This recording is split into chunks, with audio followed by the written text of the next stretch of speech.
નમસ્કાર, મંતવ્ય ન્યૂઝમાં આપનું સ્વાગત છે। ગુજરાત એટ 7 સાથે હું છું હિનલ। વડાપ્રધાન નરેન્દ્ર મોદીના નેતૃત્વમાં ભાજપ ફરી એકવાર વિજય પથ પર આગળ વધવા તૈયારી કરી રહ્યું છે। તો ભાજપને આશા છે કે મોદીના નેતૃત્વમાં તેઓ સતત ત્રીજી વખત કેન્દ્રમાં સત્તામાં જીતવામાં સફળ રહેશે। આ વખતે ભાજપે 400 પારનું લક્ષ્ય રાખ્યું છે, જો કે લોકસભા 2024ની ચૂંટણી માટે વડાપ્રધાન મોદી તથા ભાજપના અન્ય દિગ્ગજ નેતાઓ ગૃહમંત્રી અમિત શાહ, રાજનાથ સિંહ, જેપી નડ્ડા વગેરેની હાજરીમાં આજે ભાજપનો મેનિફેસ્ટો સંકલ્પ પત્ર પણ જાહેર કરવામાં આવ્યો છે, જેમાં ભાજપના સંકલ્પ પત્રમાં વડાપ્રધાન મોદીએ લોકોને ગેરંટી આપી છે। हम वन नेशन वन इलेक्शन के विचार को भी साकार करने का संकल्प लेकर के आगे बढ़ेंगे। बीजेपी यूनिफॉर्म सिविल कोड को भी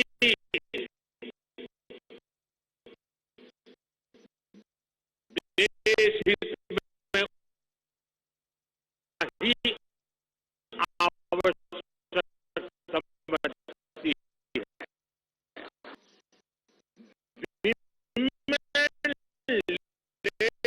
डेवलपमेंट में दुनिया को दिशा दिखा रहा है। पिछले 10 वर्ष नारी गरिमा, नारी को नए अवसरों को समर्पित रहे हैं। आने वाले 5 वर्ष नारी शक्ति की नई भागीदारी के होंगे।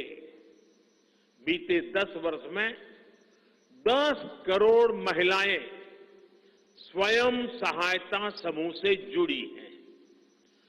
10 करोड़ बहनों के सहायता समूहों को अब हम आईटी, शिक्षा, स्वास्थ्य, रिटेल और टूरिज्म जैसी सेवाओं के लिए, जैसे होम स्टे वगैरह होता है, हम उनको ट्रेनिंग देंगे।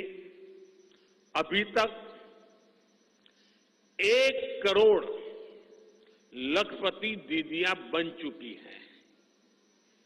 अब मोदी ने 3 करोड़ बहनों को लखपति दीदी बनाने की गारंटी दी है। आपने देखा है कि पिछले 10 साल में भ्रष्टाचार पर भाजपा सरकार ने कितनी बड़ी कड़ी कार्रवाई की है। भ्रष्टाचार गरीब का हक छीनता है, मध्यम वर्ग का हक छीनता है। राष्ट्रीय स्तर पर होने वाले हजारों करोड़ के घोटाले अब बंद हुए हैं।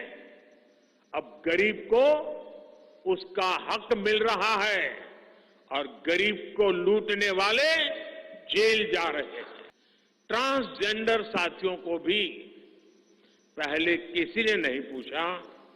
ऐसे साथियों को पहचान और प्रतिष्ठा देने का भी भाजपा ने ही प्रारंभ किया है। भाजपा ने ट्रांसजेंडर साथियों को भी अब आयुष्मान भारत योजना के दायरे में लाने का निर्णय लिया है। ये भाजपा ही है जो किसान क्रेडिट कार्ड के दायरे में हमारे पशुपालक भाई बहनों को, हमारे मछुआरे भाई बहनों को जोड़ा है। पीएम किसान सम्मान निधि का लाभ भी देश के 10 करोड़ किसानों को आगे भी जारी रहेगा। देश में वंदे भारत के 3 मॉडल चला करेंगे। Vande Bharat sleeper, Vande Bharat chair car और वंदे भारत मेट्रो। इस 3 प्रकार से हम इसको करेंगे।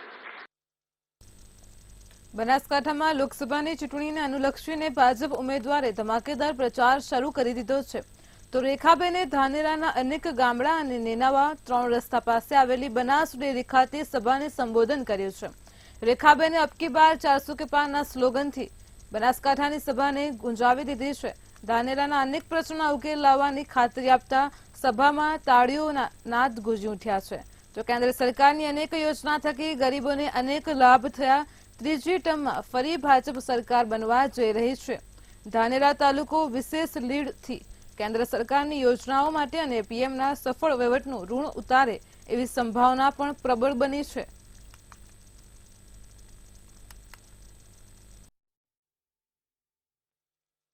એટલે આ બધી યોજનાઓ થકી ભારતીય જનતા પાર્ટી લોકસેવાનું કામ કરી રહી છે અને આપણે તો લાભ લીધે જ રાખ્યા છે અનેક યોજનાઓ થકી। હવે આપણે વળતું આપવાનું છે મોદી સાહેબને, ખાલી એક કપાળનું બટન દબાવવાની અને વળતું મોદી સાહેબનું ઋણ ચૂકવવાનું છે। અને મારે બધા સમાજને 36 કોમના સમાજને સાથે લઈને ચાલવાનું છે અને મોદી સાહેબનો જે મંત્ર છે સૌનો સાથ સૌનો વિકાસ, બધા સમાજને સાથે લઈને બધાનો વિકાસ થાય, આપણા બનાસનો સર્વાંગી વિકાસ થાય, એની મારે વિશેષ ચિંતા કરવાની છે। બનાસકાંઠાથી શંકર ચૌધરીનું નિવેદન સામે આવી રહ્યું છે। સમાચાર સામે આવ્યા છે બનાસકાંઠાથી। તો બનાસકાંઠામાં શંકર ચૌધરીએ નિવેદન આપ્યું છે। વિધાનસભા અધ્યક્ષ સામે રજૂઆત થઈ હતી। આચારસંહિતા ભંગ મામલા મુદ્દે તેમને હવે મૌન તોડ્યું છે। તો બનાસકાંઠાથી શંકર ચૌધરીએ જે નિવેદન આપ્યું છે તેમાં તેમણે જણાવ્યું છે કે મેં કોઈ જ રાજકીય ભાષણ કર્યું નથી, મેં કોઈ સંવૈધાનિક મર્યાદાનું ઉલ્લંઘન પણ કર્યું નથી। તો બનાસકાંઠાથી શંકર ચૌધરીનું નિવેદન સામે આવી રહ્યું છે। વિધાનસભા અધ્યક્ષ સામે રજૂઆત થઈ હતી। નિવેદન આપતા તેઓ જણાવી રહ્યા છે કે મેં કોઈ જ રીતે રાજકીય ભાષણ આપ્યું નથી।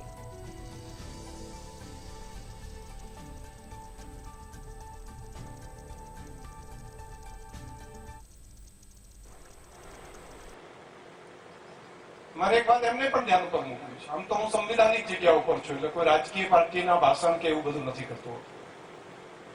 મને કોઈ રીતનું કાયદાકીય બંધન નથી, કાયદાકીય એવું નિયમ નથી કે વિધાનસભાના અધ્યક્ષ હોય તો એ ચૂંટણીનો પ્રચાર ન કરી શકે, રાજકીય પ્રવૃત્તિમાં ભાગ ન લઈ શકે, એવું સંવિધાનિક કોઈ નથી। પરંતુ હું બંધારણને સન્માન કરવા વાળો માણસ છું, એની પરંપરાઓને માન આપવા વાળો માણસ છું। એટલા માટે કરીને આટલી ચૂંટણીનું પેલું આટલું બધું ચાલે છે ને તો પણ કોઈ જગ્યાએ લગભગ કોઈ ડાયરેક્ટલી કોઈ સીધી રીતે કોઈ રાજકીય પાર્ટીનો પ્રચાર નથી કરતો।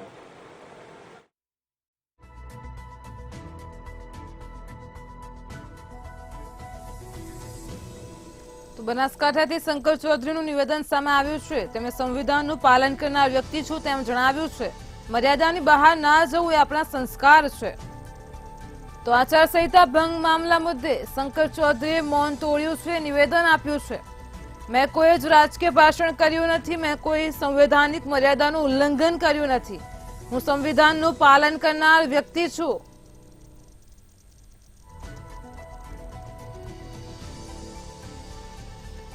તો બનાસકાંઠામાં શંકર ચૌધરીએ નિવેદન આપતા જણાવ્યું છે કે મેં કોઈ જ રાજકીય ભાષણ કર્યું નથી। આચારસંહિતા ભંગ મામલા મુદ્દે તેમણે મૌન તોડ્યું છે। ગુજરાતમાં ત્રીજા તબક્કામાં 7મી મે મતદાન થવાનું છે અને ત્યારે રાજ્યમાં 35 અધિકારીઓના બદલી અને પ્રમોશનના ઓર્ડર જાહેર કર્યા છે। ગુજરાતમાં આઈપીએસ પોસ્ટિંગને ઓર્ડરને લઈને મોટા સમાચાર સામે આવી રહ્યા છે, જેમાં રાજ્યના ગૃહ વિભાગ દ્વારા આઈપીએસની બદલી અને પ્રમોશનના ઓર્ડર જાહેર કરવામાં આવ્યા છે। તો અલગ અલગ અધિકારીઓની બદલી અને પ્રમોશન કરવામાં આવ્યા છે। આ ઓર્ડર મુજબ હસમુખ પટેલ સહિત 20 આઈપીએસ અધિકારીઓને પ્રમોશન આપવામાં આવ્યા છે। તો જીએસ મલિકને ડીજી તરીકે પ્રમોટ કરાયા છે।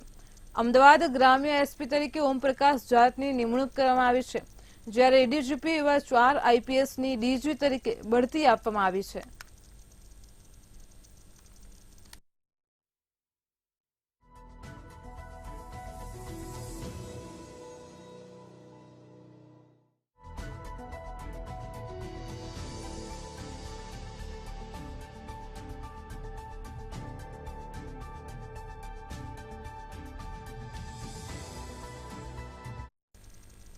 અમદાવાદમાં અનેક સ્થળોએ વરસાદી માહોલ જોવા મળ્યો છે. હવામાન વિભાગની આગાહી અનુસાર અમદાવાદમાં વરસાદ વરસી રહ્યો છે. અનેક સ્થળોએથી વરસાદ વરસ્યો છે તો ધૂળની ડમરીઓ સાથે હળવો વરસાદ પડી રહ્યો છે. અમદાવાદથી સમાચાર સામે આવી રહ્યા છે. ચાંદખેડા, બોપલ, ગુમા અને થલતેજમાં વાતાવરણમાં પલટો આવ્યો છે. ધૂળની ડમરીઓ સાથે હળવો વરસાદ શરૂ થયો છે. તો અમદાવાદથી સમાચાર સામે આવી રહ્યા છે. ચાંદખેડા, બોપલ, ગુમા અને થલતેજમાં વાતાવરણમાં પલટો આવ્યો છે. હવામાન વિભાગની આગાહી અનુસાર અમદાવાદમાં વરસાદી માહોલ જોવા મળ્યો છે. તો ધૂળની ડમરીઓ સાથે હળવો વરસાદ જોવા મળ્યો છે. કાળઝાળ ગરમી વચ્ચે વાતાવરણમાં પલટો આવતા જ વરસાદી માહોલ જોવા મળ્યો છે. ચાંદખેડા, બોપલ, ગુમા વિસ્તારમાં સાથે જ થલતેજમાં પણ વરસાદી માહોલ છે.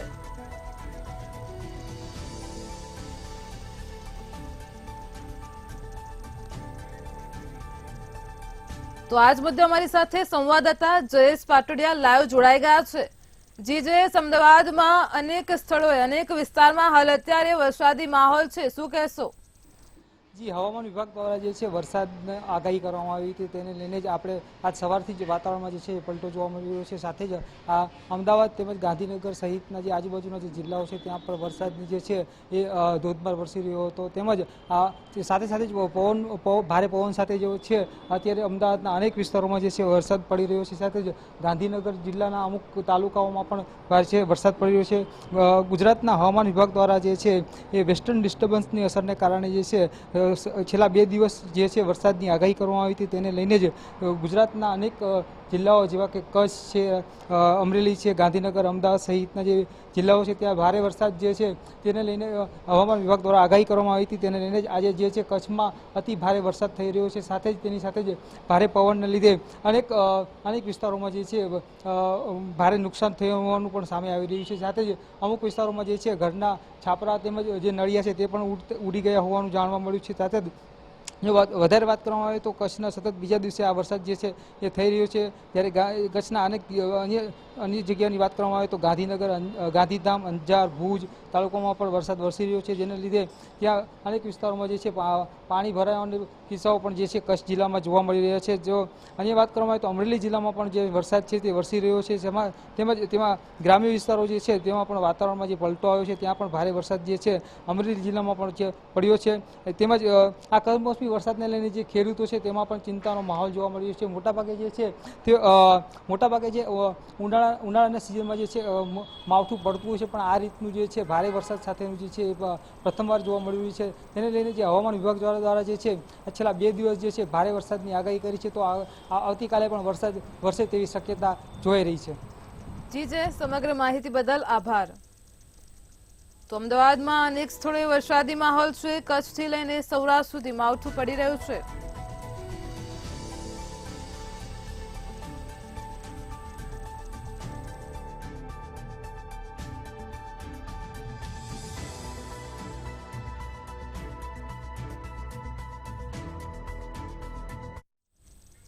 સાબરકાંઠામાં કમોસમી વરસાદ પડ્યો છે. સમાચાર સામે આવી રહ્યા છે. વાતાવરણમાં પલટો આવી રહ્યો છે. તો હવામાન વિભાગની આગાહી અનુસાર સાબરકાંઠા જિલ્લામાં કમોસમી વરસાદ પડ્યો છે. ભારે ઉકળાટ બાદ વાતાવરણમાં ઠંડક પ્રસરી છે.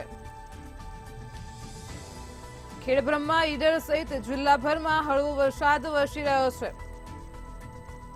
તો ભારે ઉકળાટ બાદ વાતાવરણમાં ઠંડક પ્રસરી છે. સાબરકાંઠાથી સમાચાર સામે આવી રહ્યા છે. ખેડબ્રહ્મા, ઈડર સહિત જિલ્લાભરમાં હળવો વરસાદ છે.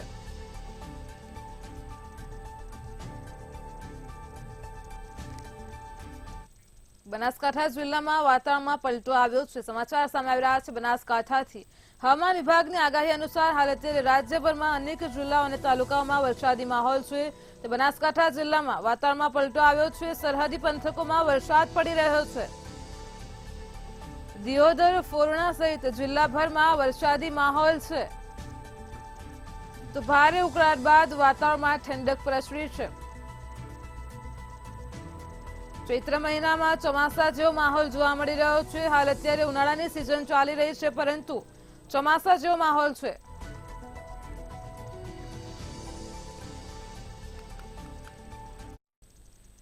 હવામાન વિભાગ દ્વારા રાજ્યમાં કમોસમી વરસાદની આગાહી કરવામાં આવી હતી, જેને લઈને રાજ્યના કેટલાક વિસ્તારમાં ગાજવીજ સાથે વરસાદ વરસ્યો હતો. દ્વારકા જિલ્લામાં ગાજવીજ સાથે વરસાદ પડ્યો હતો, જેના કારણે રસ્તા ઉપર પાણી ભરાયા હતા. જ્યારે બીજી તરફ જૂનાગઢ જિલ્લામાં 30 મિનિટ સુધી ઝરમર વરસાદ પડ્યો હતો. ત્યારે કચ્છમાં સતત બીજા દિવસે કમોસમી વરસાદ વરસી રહ્યો છે, તો ગાંધીધામ, અંજાર, ભુજમાં કરા સાથે વરસાદ થયો હતો. પાટણના હારીજમાં પણ કરા સાથે વરસાદ થયો હતો. રાજ્યના મોટા ભાગના વિસ્તારોમાં કમોસમી વરસાદ પડતા ખેડૂતો મુશ્કેલીમાં મુકાયા છે.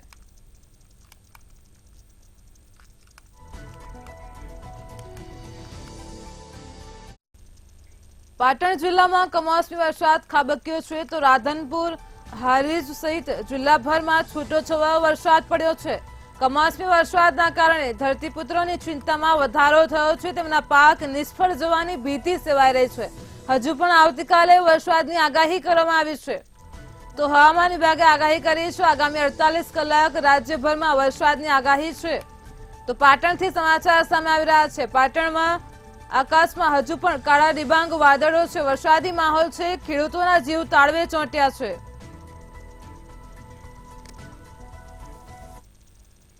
નર્મદા જિલ્લામાં આવેલ ઉત્તરવાહિની પંચકોશીમાં નર્મદા પરિક્રમાનો પ્રારંભ થઈ ગયો છે, અને ત્યારે આજે માનવ મહેરામણું ઉમટી પડ્યું હોય તેમ લાખોની સંખ્યામાં શ્રદ્ધાળુઓ નર્મદા પરિક્રમા કરવા માટે ઉમટી પડ્યા હતા. આ શ્રદ્ધાળુઓ માટે પરિક્રમા માર્ગ ઉપર મંડપ, પાણી અને આરોગ્ય સહિતની વ્યવસ્થા કરાઈ છે. ત્યારે તિલકવાડાના સેવાભાવી નગરજનો પણ મણિનાગેશ્વર મંદિર ખાતે શ્રદ્ધાળુઓની ખડેપગે સેવા કરી રહ્યા છે. જ્યારે શ્રદ્ધાળુઓએ મંદિર પરિસર પાસે ગરબા રમી માની આરાધનામાં તેઓ લીન થયા હતા. તો નગરજનો દ્વારા શ્રદ્ધાળુઓ માટે ચા, નાસ્તા, ભોજન તથા ઠંડા પાણીની પણ નિઃશુલ્ક સેવા આપવામાં આવી રહી છે. માં નર્મદાજીની ઉત્તરવાહિની પરિક્રમા ચાલી રહી છે, તો ખૂબ જ મોટી સંખ્યામાં શ્રદ્ધાળુઓ આવી રહ્યા છે. આજે રજાનો દિવસ હોવાથી ખૂબ જ મોટી સંખ્યામાં શ્રદ્ધાળુઓ હતા, અને અહીં મણિનાગેશ્વર મંદિર ખાતે અમે સેવા આપી રહ્યા છીએ. તે ખૂબ જ મોટી સંખ્યામાં શ્રદ્ધાળુઓએ એનો લાભ લીધો હતો. પવિત્ર ચૈત્ર માસમાં મા નર્મદાજીની પરિક્રમા અત્યારે થઈ રહી છે. તો શનિ રવિના લીધે આજે વર્ષો પહેલાં માર્કંડેય ઋષિએ આ કરેલી હતી પરિક્રમા, અને વેદો પુરાણમાં બી ઉલ્લેખ છે. અને આ પરિક્રમા વર્ષોથી ચાલી રહી છે, અને માર્કંડેય ઋષિએ શરૂઆત કરેલી હતી. અને અત્યારે ખૂબ ભાવિ ભક્તો આવી રહ્યા છે, મા નર્મદાજીની પરિક્રમા કરી રહ્યા છે. અને અમને પણ ખૂબ આનંદ થાય છે. અને મણિનાગેશ્વરના મંદિર પરિસરમાં અહીં ખૂબ સરસ સેવા થઈ રહી છે, અને તિલકવાડા ઘાટ પરથી તિલકવાડા ગામમાં દર્શન કરી રહ્યા છે લોકો, અને અમને પણ સેવા કરતાં કરતાં ખૂબ આનંદ. ભુજ શહેરમાં છેલ્લા 15 દિવસથી પાણીની વિકટ પરિસ્થિતિ સર્જાઈ છે, અને શહેરમાં પાણી પુરવઠો ઠપ થયો છે, જેના કારણે નગરજનો પાણી માટે તડવડી રહ્યા છે. તેવામાં જ ભાજપના નગરસેવકે પાલિકાના કર્મચારી પર નશાની હાલતમાં હુમલો કરતા કર્મચારી ઇજાગ્રસ્ત થયો છે. ભુજના water supplier engineer Mandeep Solanki પર ભાજપના નગરસેવકે નશાની હાલતમાં મારું કહ્યું નહીં કરે તો જાનથી મારી નાખવાની ધમકી આપી હુમલો કર્યો હતો, અને જેમાં ઇજાગ્રસ્ત થયેલ પાલિકાના કર્મચારીને ભુજની જનરલ હોસ્પિટલમાં સારવાર અર્થે દાખલ કરાયા હતા. આ બનાવને લઈને ભુજ નગરપાલિકાના ચીફ ઓફિસર જીગર પટેલે ઇજાગ્રસ્ત કર્મચારી મનદીપ સોલંકીની મુલાકાત લઈ યોગ્ય કાર્યવાહીની બાંહેધરી આપી છે. આ સમગ્ર મામલે બી ડિવિઝન પોલીસે આગળની તપાસ હાથ ધરી છે. ગઈકાલે અમે જે લાઈન ભુજોડી બ્રિજ નીચે તૂટેલી હતી એ શિફ્ટિંગ થઈ ગયેલ, અને એનું પાણી ભુજિયા સંપ પર લેવા અમે ભુજિયા સંપ ઉપર પાણીની રાહ જોઈ રહેલ હતા. અને તે સમયે ધર્મેશભાઈ ગોર ફૂલ નશાની હાલતમાં આવી અને મારા સામે જેમ તેમ ગાળાગાળી, મા બેનની ગારો આપી અને મારકૂટ કરવા લાગી ગયા. અને કહ્યું કે તું મારે હું કહું એમ કરતો જાય, એવી રીતના કહ્યું, અને ફરજ ઉપર પણ મારે કામગીરીમાં ડિસ્ટર્બન્સ કરી. વડોદરામાં દેરોલી ગામે નર્મદા નદીમાં નાહવા ગયેલ 3 યુવાનો ડૂબ્યા હતા. આ ઘટનામાં નદીમાં ડૂબેલા 3 યુવાનમાંથી 2નો બચાવ કરી લેવામાં આવ્યો છે. એક યુવાન નદીમાં તણાતા ગુમ થયો હતો. આ બનાવ અંગે કરજણ ફાયર વિભાગને જાણ કરવામાં આવી હતી. ફાયર વિભાગે ભારે જહેમત બાદ યુવકના મૃતદેહને બહાર કાઢ્યો છે. તો આ દુર્ઘટનામાં મલેક હુસેન નામના યુવાનનું મોત નીપજ્યું છે.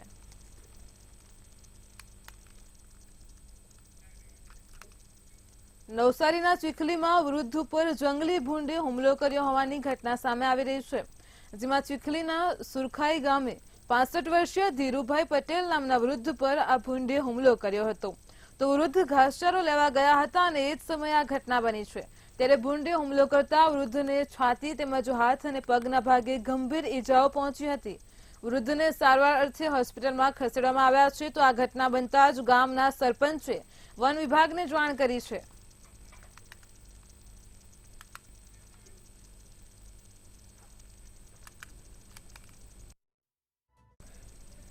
રાજ્યમાં ફરી એકવાર અકસ્માતની ઘટના સામે આવી રહી છે, જેમાં ધંધુકા નજીક ગોઝારો અકસ્માત સર્જાયો હતો. પીપળી વટામણ રોડ ઉપર ભોળાદ નજીક કાર અને ટ્રક વચ્ચે અકસ્માતમાં 4 લોકોના મોત થયા હતા. મૃતકોમાં એક બાળકનો પણ સમાવેશ થાય છે. તો દીવથી પરત અમદાવાદ ફરતી વખતે પરિવારને અકસ્માત નડ્યો હતો, જ્યારે અકસ્માતમાં અન્ય 4 જેટલા લોકો ગંભીર રૂપે ઇજાગ્રસ્ત થયા હતા. મૃતકો અમદાવાદના શાહપુર વિસ્તારના રહેવાસી હતા, જ્યારે ઘટના બનતા જ 108 અને પોલીસ પણ ઘટના સ્થળે દોડી આવ્યા હતા અને ઇજાગ્રસ્તોને સારવાર અર્થે અમદાવાદમાં ખસેડ્યા છે. બાબા સાહેબ આંબેડકર જયંતિ દર વર્ષે 14 એપ્રિલે દેશભરમાં ઉજવાય છે, જ્યારે ડોક્ટર ભીમરાવ બાબા સાહેબ આંબેડકર કાયદાશાસ્ત્રી, રાજનેતા, તત્વચિંતક, ન્યૂવંશશાસ્ત્રી, ઇતિહાસકાર અને અર્થશાસ્ત્રી તેમજ અનેક વિષયના જાણકાર હતા. તેમને ભારતીય બંધારણના પિતા કહેવામાં આવે છે. ત્યારે રાજ્યમાં ઠેર ઠેર બાબા સાહેબના જન્મદિવસની ઉજવણી કરવામાં આવી રહી છે. તો જન્મ જયંતિના ભાગરૂપે વિવિધ કાર્યક્રમોનું આયોજન પણ કરવામાં આવ્યું છે. અમદાવાદના ચાંદખેડાની શ્યામ સત્ય સોસાયટીના રહીશો દ્વારા ભારત રત્ન ડોક્ટર ભીમરાવ આંબેડકર સાહેબની જન્મ જયંતિની અનોખી રીતે ઉજવણી કરાઈ છે. સિવિલ હોસ્પિટલ બ્લડ બેંકની સહાયતાથી આજરોજ સોસાયટીના રહીશોએ કુલ 23 બોટલ લોહીનું દાન કરી અને સમાજમાં એક આગવો દાખલો બેસાડ્યો છે. સોસાયટીના સેક્રેટરીએ જણાવ્યું હતું કે ચાંદખેડા તેમજ આજુબાજુના વિસ્તારમાં 100 કરતા વધારે ઘરોની ઘણી સોસાયટીઓ આવેલી છે.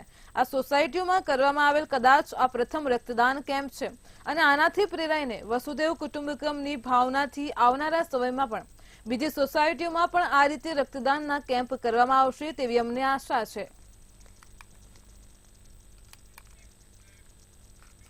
વિશ્વ આરોગ્ય દિવસને લઈને 84 કડવા પાટીદાર સમાજ વિકાસ ટ્રસ્ટ દ્વારા મહિલા કાર્યશાળાનું આયોજન કરવામાં આવ્યું હતું. વિશ્વ મહિલા દિવસના ઉપક્રમે વિશ્વમાં મહિલાઓનું આત્મગૌરવ તથા સમાજના સર્વાંગી વિકાસમાં મહિલાઓની નોંધનીય ભાગીદારી અંગે મહિલા કાર્યશાળાનું આયોજન કરવામાં આવ્યું હતું. સાથે જ મહિલાઓનું આરોગ્યની ચકાસણી પણ કરવામાં આવી હતી. સમાજની દીકરી સમાજમાં નાટકની પ્રસ્તુતિ પણ કરવામાં આવી હતી. એ દિન પરિવાર કે નામ જેવા કાર્યક્રમ યોજવામાં આવ્યા હતા. સમાજના ઉચ્ચ અધિકારીઓનું પણ સન્માન કરવામાં આવ્યું હતું. નમસ્કાર. 84 કડવા પાટીદાર સમાજ મહિલા સમિતિ અને સમસ્ત અમારું અહીંનું જે 84 સમાજ સંકુલનું મંડળ છે, પ્રમુખ અમારા આદરણીય શ્રી મહેન્દ્રભાઈ અને મંત્રી શ્રી વિપુલભાઈ, આ બંને અમારા રાહબર અને એમના માર્ગદર્શન નીચે આજે વિશ્વ મહિલા દિન આમ આપણે માર્ચ મહિનામાં ઉજવતા હોઈએ છીએ, પરંતુ એ અનુસંધાને અમારો આ કાર્યક્રમ અમે આજે કરી રહ્યા છીએ. અને આ કાર્યક્રમમાં 84 કડવા પાટીદાર સમાજની અમદાવાદ ગાંધીનગરમાં વસતા અમારા પરિવારની મહિલાઓ માટે એક હેલ્થ ચેકઅપ કેમ્પનું આયોજન જીસીએસ મેડિકલ હોસ્પિટલ તરફથી આપણે કરવામાં આવ્યું છે. વિશેષ કરીને દીકરીઓની કાળજી લેવા માટે, દીકરીઓનું શિક્ષણ સ્તર, એમની વૈચારિક ક્રાંતિ આવે એ પ્રકારના કાર્યક્રમોમાં સમાજના બેઝથી અમે કરતા હોઈએ છીએ. આ કાર્યક્રમ વિશ્વ મહિલા દિનની ઉજવણી નિમિત્તે અમે કરવા જઈ રહ્યા છીએ અને આ કાર્યક્રમનું યોગદાન અને આઈવીએફ અને ગાયનેકમાં શ્રેષ્ઠ જેમનું નેશનલ અને ઇન્ટરનેશનલ લેવલે યોગદાન છે એવા ડૉક્ટર આરજી પટેલનો આર્થિક અને પોતાનું જે એક્સપર્ટાઇઝેશન છે ગાયનેકમાં એનું પ્રેઝન્ટેશન તેઓ આપવાના છે. ખેડબ્રહ્મા શહેરમાં ડોક્ટર બાબા સાહેબ આંબેડકરની જન્મજયંતિની ઉજવણી કરાઈ હતી. આ પ્રસંગે લોકસભા બેઠકના ઉમેદવાર શોભનાબેન બારૈયાની સાથે રાજ્યસભાના સાંસદ રમીલાબેન બારાએ પણ પુષ્પાંજલિ અર્પણ કરી હતી. સાબરકાંઠા જિલ્લા મહામંત્રી લુકેશ સોલંકી સહિત સંગઠનના પદાધિકારીઓ જોડાયા હતા. જન્મજયંતિ પ્રસંગે સાંસદ રમીલાબેન બારાએ ડોક્ટર બાબા સાહેબને પુષ્પાંજલિ અર્પણ કરતા જણાવ્યું કે બાબા સાહેબે કરેલ કાર્યો અને તેમના આદર્શો જન જન સુધી પહોંચે તેવા પ્રયત્નો સાથે સૌ કોઈએ બંધારણને અનુસરવા માટે અપીલ કરી હતી અને સાબરકાંઠા લોકસભા બેઠક પરથી એક કમળ નરેન્દ્ર મોદીને સમર્પિત કરવા વિશ્વાસ વ્યક્ત કર્યો હતો. બંધારણના ઘડવૈયા ડોક્ટર બાબા સાહેબનો આજે જન્મ જયંતિ છે અને જન્મ જયંતિના દિવસે આપણા સાબરકાંઠા લોકસભાના ઉમેદવાર શોભનાબેન બારવિયા આજે ખેડબ્રહ્મા મુકામેથી આજે ચૂંટણી પ્રચારનો શ્રી ગણેશ કરી રહ્યા છે.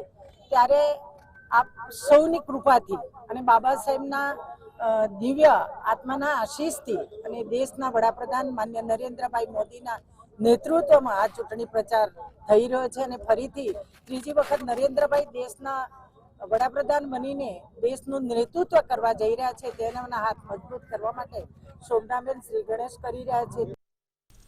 ગુજરાત એટ 7 માં હાલ આટલું જ. પડે પણની અપડેટ મેળવતા રહો માત્ર મંતવ્ય ન્યૂઝ પર. નમસ્કાર.